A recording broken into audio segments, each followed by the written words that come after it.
All right, welcome. Thank you for tuning in. Today we're going to go over a few questions based off of rental properties. A lot of people have questions as far as how to get into a rental property and what steps to take. So I actually, I'm bringing somebody in who has questions about getting into their first rental property here in South Florida. His name is Frank. He's actually close to me. He's my grandfather. And let's see what questions he has, because I know his questions are probably going to be similar to your questions, and maybe we can all figure it out together. So, Frank, Grandpa, take the stage, and what questions do you have? This is the first time I'm hearing this, by the way, so I don't know what questions he has, but we're going to go over everything. Good afternoon. I just sold my house in New Jersey, and I moved down and relocated in Florida. I bought a permanent house here in Florida. And in the process, I have some extra cash, which I would like to invest. And doing some research, the most advantageous investment right now these days is in real estate. So I would like to buy some property where I can rent out to and have an income. Now, my question to Matthew is there a way of formulating a price of a house, cash flow, and would it be profitable for me at that price if I bought the house at that price? So I hope he could answer these questions for me. All right, very good. All right, so I'm going to use this whiteboard here now. Let's move over to the screen. Frank, sit down. It's okay. Enjoy the show. He actually presented a property to me, which we're going to switch over to right now. So he sent this property over to me.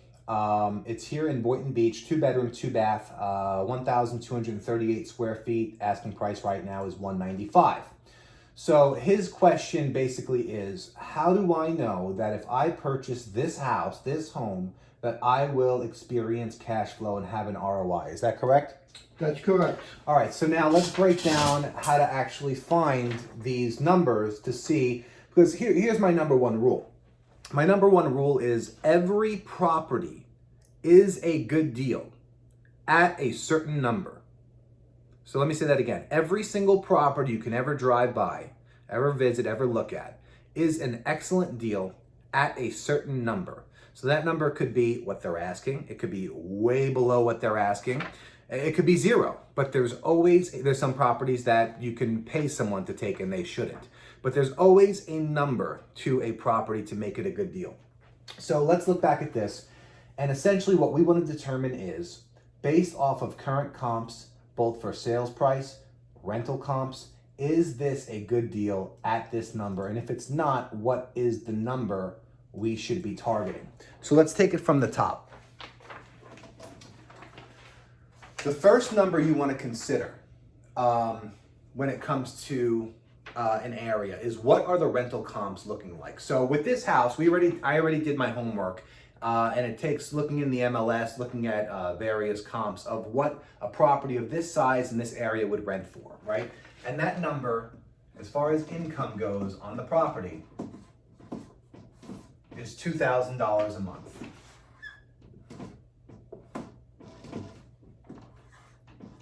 Sorry if you can't read my handwriting. $2,000 a month. And that is the monthly income that the property will produce. Now, the next thing we want to go over is, what are the expenses that come along with, the monthly expenses that come along with this property, especially if you're going to finance it, right? So let's box off income. Because we know that no matter what, this property is going to produce $2,000 a month.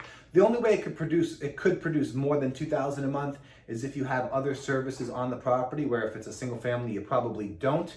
Those things are like sheds that you could rent out, washers and dryers that you can charge for. But when it comes to single family, you usually don't have those things. So the next thing we're going to look at is our monthly expenses. And I'm going to put expenses here in red.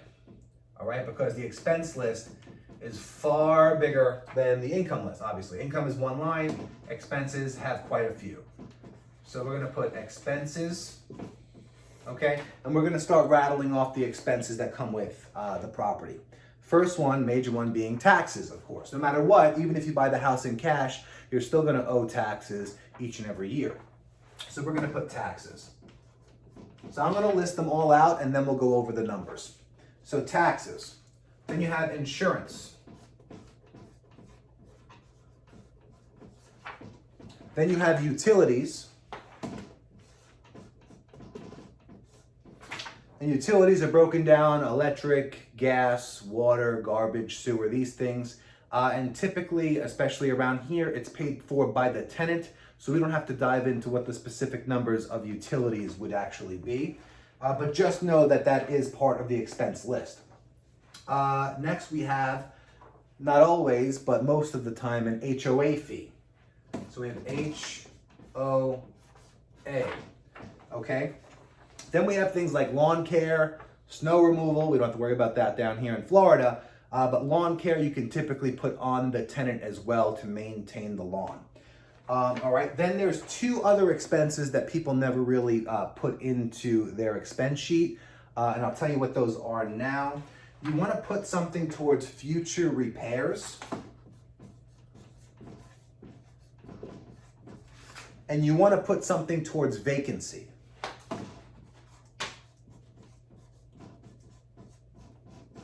Because the property will not always be rented out, and sometimes when you're transitioning through tenants, there's a time period where you will not be paid. So we want to tuck away money each and every month towards that time, so when it does happen, you actually don't lose. So now let's go over the specific numbers of each for this property. All right, so now we're looking at this property here again, and we're going to go over the numbers that I already dug up, which you can easily dig up as well by doing some simple calculations. But for the sake of this video, to keep it easy, I'll go over the numbers that I already did my homework on and pulled out. So taxes on this property are $2,300 a year.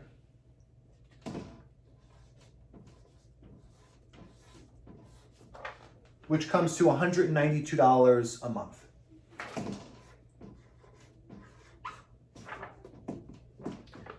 Insurance will be $1,200 a year, which comes out to $100 per month. Utilities, we decided, are going to be taken care of by the tenant. The HOA fee on this property is $409 per month.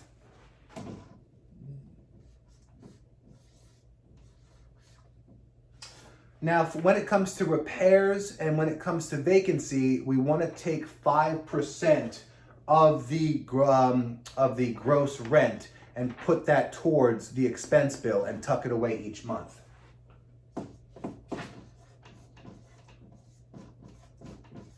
Which in this case, 5% of $2,000 is $100.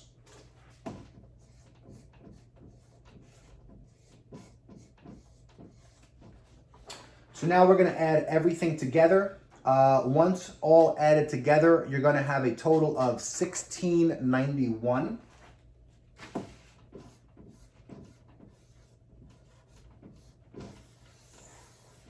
$1,691 in monthly expenses. So now comes the part where we want to analyze, is this going to be a deal or not? So we have two very important numbers now to go by. We have our income and we have our expenses. So remember, our income is $2,000. Our expenses are now $1,691. So what we're going to do is subtract the expenses from the income to see what we're left with.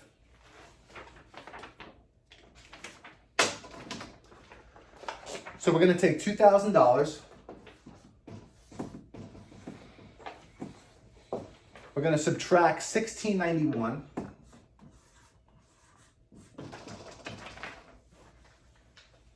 And we are going to get a cash flow of $309. Am I correct? $309.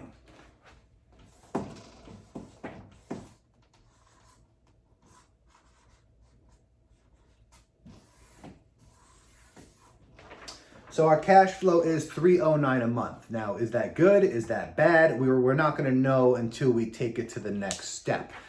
So what we're going to do now is Frank is going to lend me a calculator. He has one on him. If not, we're going to go here. That's fine. All right, so let's switch over to this screen, and we're going to go over the next few numbers here, okay? So we're going to go 391, which we calculated is our monthly, 309. 309 is our monthly cash flow, and we're going to multiply it by 12. So $3,708 per year.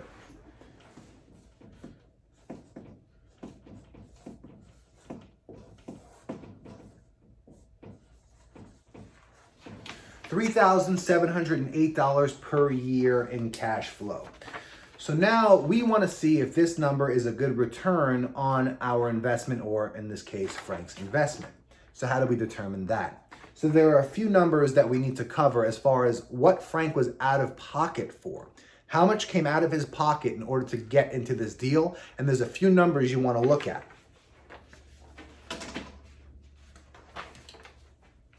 So the few things you want to look at is how much did he have to put down to get into this house?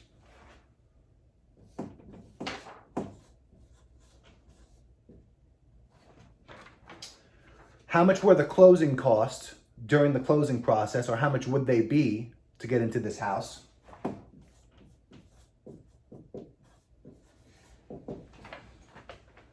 Any repairs that need to be done before you're able to put a tenant in there.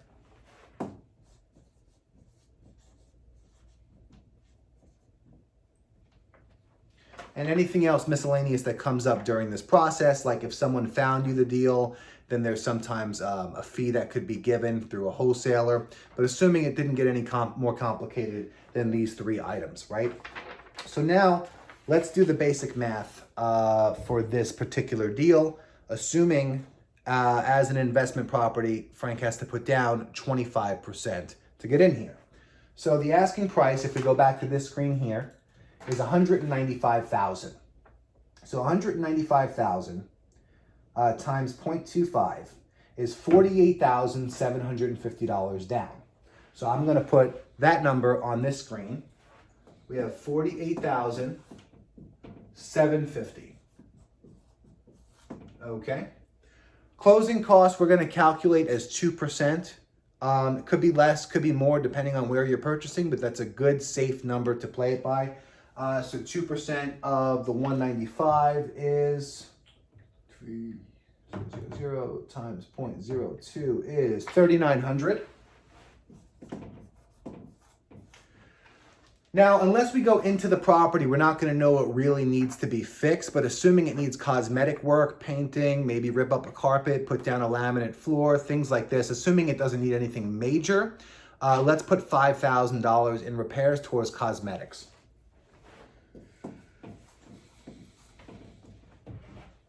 So now once we add up all of these numbers, we're going to know how much he had to go out of pocket in order to get into this deal.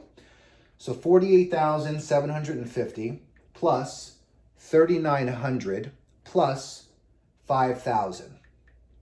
$57,650 to get into this property.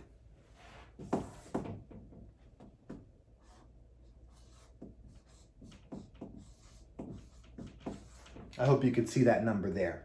So now we have two very important numbers that I'm actually going to circle in green so you know which numbers we're looking at here. The two numbers are how much he's profiting in a single year.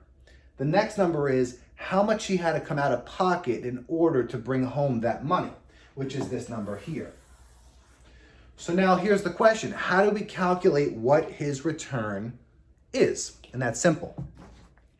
What we're going to do is we're going to take the number that he's bringing home each year now from this new property, which is 3,708, and we're going to divide it by the number that he had to come out of pocket in order to close this deal, which is $57,650, for a return of 6.43%.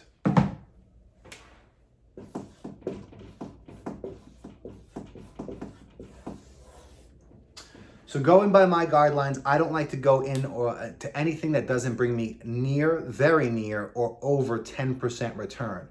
So What I would say right now is I would not rush into this deal. In fact, I would calculate the number on where we needed to be at in order to bring home a 10% return. And that's the number I would offer or have Frank offer on this property. Now, if the seller doesn't approve, doesn't want it, doesn't matter, because we don't buy emotionally. We're buying for one reason, and that's to bring in more money. We want our money to work hard for us. Because why would he put his money into something that's bringing in a 6.43% return when there are properties out there that could bring you a 10, 11, 12, even a 15% return? It's the same money going out, so why limit how much can come home, right? So when it comes to this property, Frank, unfortunately, I will pass, especially at that number.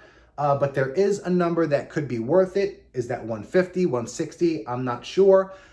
We have to calculate that specifically, but whatever number we do come up with doing those calculations, that's the number that's going to go on the offer contract. And if they accept it, great for us. If they don't, there'll always be another property. So going back to this screen, I hope this helps. I hope that made sense for Frank and you guys watching. This is how I do my numbers behind every single deal. This is how I did my numbers for the last deal that I picked up a few weeks ago, which I will be doing a case study on once the tenant is fully in there, once we do the refinance afterwards, so I could show you all the numbers from start to finish.